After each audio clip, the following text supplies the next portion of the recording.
అందరికీ మన ప్రభువును రక్షకుడైన యేసుక్రీస్తు వారి పేరిట ప్రేమపూర్వకమైనటువంటి వందనాలండి. ప్రియులారా, ప్రేమ అనగానే ఈ మధ్యకాలంలో అంటే ఎప్పటి నుంచో కానీ ప్రేమ అనగానే ఎలాంటి ఆలోచన పడింది అనగానే ఈ సినిమాల ప్రభావం వల్ల కావచ్చు, లేదంటే వస్తున్నటువంటి కొన్ని వెబ్ సిరీస్ వల్ల కావచ్చు. ప్రేమ అనగానే ఒక అమ్మాయికి ఒక అబ్బాయికి మధ్యలో ఉన్నటువంటి ఆకర్షణని ప్రేమగా సమాజంలో ఉన్నటువంటి ఈ చలనచిత్ర పరిశ్రమలో చూపించడం వల్ల ప్రేమ అంటే ఒక అమ్మాయికి అబ్బాయికి మధ్యలో ఉండేటటువంటి ఆ కామాన్నే ప్రేమగా వ్యక్తపరచడం జరుగుతుంది. కానీ వాస్తవంగా ప్రేమ అనగానే అది కాదండి. అఫ్కోర్స్ దీని మీద చాలామంది సేవకులు చాలా ప్రసంగాలు తెలియజేసి ఉన్నారు. అయితే వాటినే ఒకసారి మరలా గుర్తు చేయాలి అనే ఉద్దేశంతో దేవుని వలన ప్రేరేపించబడిన వాడే ఈ విషయాలు మాట్లాడుతూ ఉన్నాను. ఈ ప్రేమలో అంటే ప్రేమగా పిలువబడుతున్నటువంటి ఈ ఆకర్షణలో పడిపోయి చాలామంది చెల్లెమ్మలు, చాలామంది తమ్ముళ్ళు వాళ్ళ జీవితాలని పాడు చేసుకున్నట్లుగా మనం ఆలోచించవచ్చు. కొంతమంది తమ్ముళ్ళు అయితే అమితంగా గాఢంగా ప్రేమించి వాళ్ళ ఇంట్లో గొడవలు పెట్టుకొని తనని ఎవరినైతే ఇష్టపడుతున్నారో వాళ్ళ ఇంట్లో కూడా ఒప్పించి చేసుకోవాలని ఎన్నో రకాలుగా ఫెయిల్ అయిపోయినటువంటి సందర్భాలు చాలా ఉన్నాయి. తననే తన లైఫ్ పార్ట్నర్గా ఊహించుకొని ఆ ఊహల్లో బ్రతుకుతూ చివరికి ఆ ఆలోచన అనేది విఫలం అవటం వల్ల వారు అనుకున్నటువంటి ఆ ఎక్స్పెక్టేషన్స్ అనేవి ఫెయిల్ అవ్వటం వల్ల చాలా డిసప్పాయింట్మెంట్కి గురైపోయి సూసైడ్ అటెంప్ట్స్ వరకు కూడా వెళ్తున్నారు. అయితే దీంట్లోనే మళ్ళీ అసలే ఆకర్షణ అనుకుంటే అందులో మళ్ళీ సిన్సియారిటీగా లేదంటే జస్ట్ లైక్ దట్గా ఇష్టపడే వాళ్ళు కూడా ఉన్నారన్నమాట. అయితే జస్ట్ లైక్ దట్గా ఇష్టపడే వాళ్ళు ఎలా ఉన్నారా అంటే కొంతకాలం వాడుకొని, అది ఫైనాన్షియల్గా కావచ్చు, శారీరకంగా కావచ్చు, లేదంటే మరి ఏ విధంగానైనా కానీ కొంతకాలం వాడుకొని తర్వాత విడిచిపెట్టేటువంటి ఆలోచనలో చాలామంది యువత కూడా ఉన్నట్టుగా మనం గమనించవచ్చు. ఈ మధ్యకాలంలో ఇట్లాంటివన్నీ ఎక్కువ అవటం వల్ల ఎన్నో ప్రేమ జంటలు అనేవి సూసైడ్ అటెంప్ట్స్ చేసి యవ్వనస్తులు దేవుని చేతిలో బలమైనటువంటి బాణాలని దేవుని యొక్క వాక్యం చాలా దృఢంగా తెలియజేస్తుంటే మన వాళ్ళు మాత్రం ఈ ఆకర్షణీయమైనటువంటి ఈ రంగుల లోకంలో ఉన్నటువంటి తాత్కాలికమైనటువంటి ఆలోచనలతో కూడినటువంటి దీనికి ప్రేమ అని పేరు పెట్టుకొని ఎన్నో జీవితాలను నాశనం చేసుకుంటున్నారు. అయితే ఇక్కడ బాధాకరమైన విషయం ఏంటంటే వాళ్ళ ఫ్యామిలీ పూర్ ఫ్యామిలీ అయినప్పటికీ వాళ్ళు బ్రతకటమే కష్టమైనటువంటి పరిస్థితుల్లో ఉన్నా కూడా తల్లిదండ్రులను చూసుకోవాల్సినటువంటి యువత అనగా తమ్ముళ్ళైతే తమ్ముళ్ళు, చెల్లెలైతే చెల్లెలు ఏం చేస్తున్నారయ్యా అంటే తల్లిదండ్రులు పడే కష్టాన్ని కూడా ఆలోచించకుండా వాళ్ళ ఇష్టానికి ఎక్కువ విలువనిచ్చుకుంటూ వాళ్ళని రోడ్డు మీదే విడిచిపెట్టి వెళ్ళే పరిస్థితులు కూడా మనకు కనబడతా ఉన్నాయి. అయితే ఇది నిజమైన ప్రేమ అంటారంటే 100కి 200% నిజమైన ప్రేమ అయితే కాదండి. అబద్ధమైన ప్రేమ కూడా కాదు. ఆ ప్రేమ ఎంతవరకు వస్తుంది అని మనం ఆలోచిస్తే కొంతకాలమేనండి. ఒకవేళ ఎంతో ఇష్టంగా ప్రేమించుకున్నప్పటికీ కొంతమంది కొన్ని జంటలు అయితే ఒక 5 సంవత్సరాలు, కొన్ని జంటలు అయితే ఒక 10 సంవత్సరాలు, కొన్ని జంటలు అయితే ఒక 20 years మేబీ మంచిగా ఉన్నప్పటికీ మరణం అనేది ఒక సెకండ్లో మన దగ్గరికి రావడం జరుగుతుందండి. అప్పుడు ఆ ప్రేమ మనల్ని విడిచి వస్తుందంటారా? మనల్ని విడిచి వెళ్ళిపోతుందా? మనతో పాటు వస్తుందా అంటే కాటి వరకు మాత్రమే వస్తుందండి. స్వచ్ఛమైన ప్రేమల గురించి మనం ఆలోచించుకున్నా కానీ తల్లిదండ్రుల ప్రేమ స్వచ్ఛమైనది. మన యొక్క ఎదుగుదలను కోరుకునే శ్రేయాభిలాషుల ప్రేమ ఎంతో స్వచ్ఛమైనది. స్వచ్ఛమైనటువంటి ప్రేమ కూడా ఎంతవరకు వస్తుందయ్యా అంటే కాటి వరకు మాత్రమే వస్తుందండి. మనం మరణించాక ఎంత ఇష్టంగా ప్రేమించినటువంటి వాళ్ళైనా కానీ, ఎంత దృఢంగా ప్రేమించినటువంటి వాళ్ళైనా కానీ, ఎంత గాఢంగా ప్రేమించినటువంటి వాళ్ళైనా కానీ మన యొక్క ఆ శరీరాన్ని విడిచిపెట్టి వెళ్ళిపోయిన తర్వాత మన దగ్గరికి రావడం అనేది అసాధ్యమండి.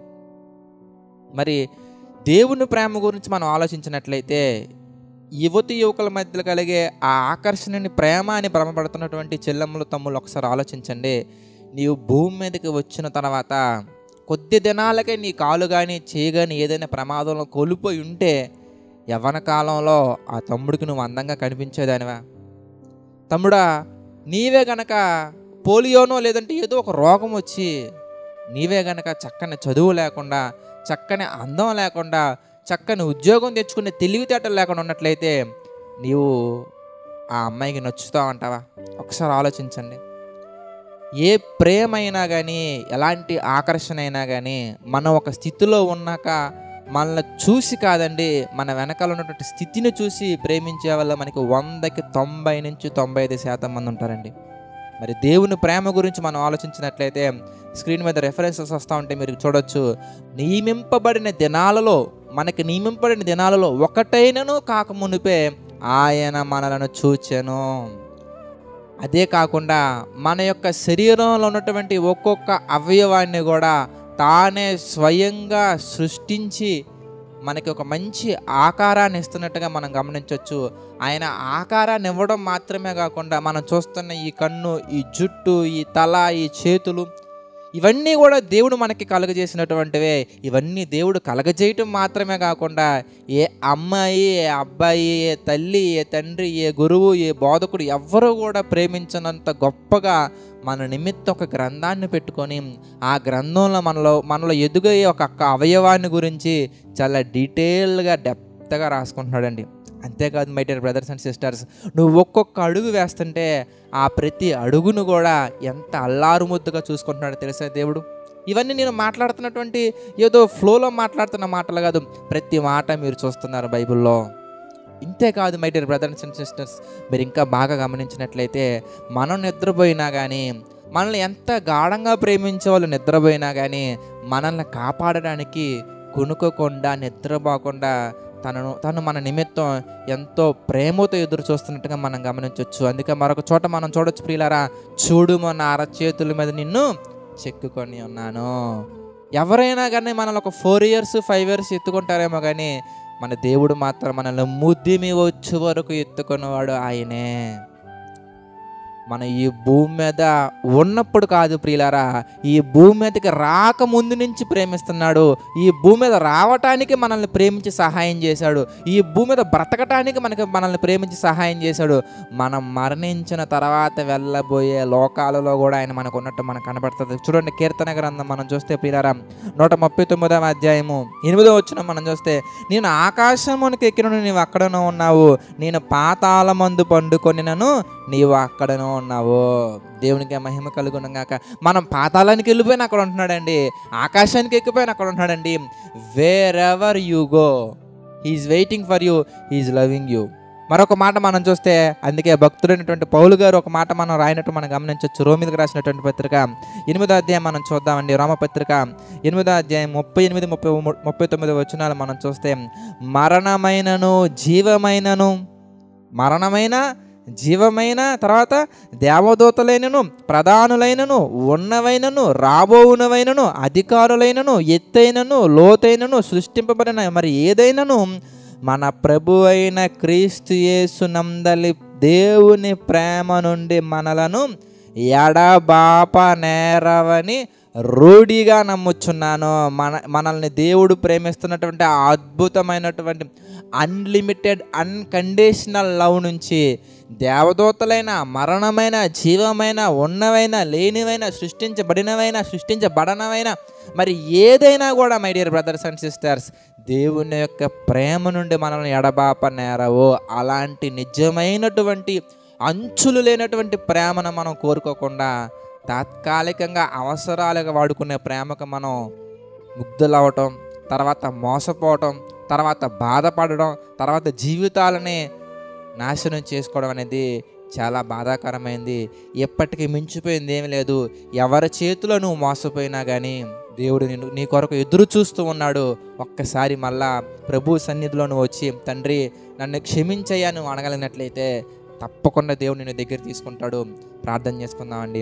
ప్రేమగల తండ్రి, దయగల దేవా, తండ్రి మమ్మల్ని జ్ఞాపకం చేసుకొని తండ్రి అనేకమైన విషయాలు మాకు తెలియజేస్తూ మీ చిత్త ప్రకారం నడిపిస్తున్నందుకు కృతజ్ఞతాస్తుతులు చెల్లించుకుంటున్నాం తండ్రి. మీ ప్రేమ నుండి మమ్మల్ని ఎవరు ఎడబాపలేరయ్యా తండ్రి. మరణమైన, జీవమైన, రాబోవునైనా, ఉన్నవైనా ఏదైనా కూడా మా తండ్రి మమ్మల్ని ఎడబాపనేరవు తండ్రి.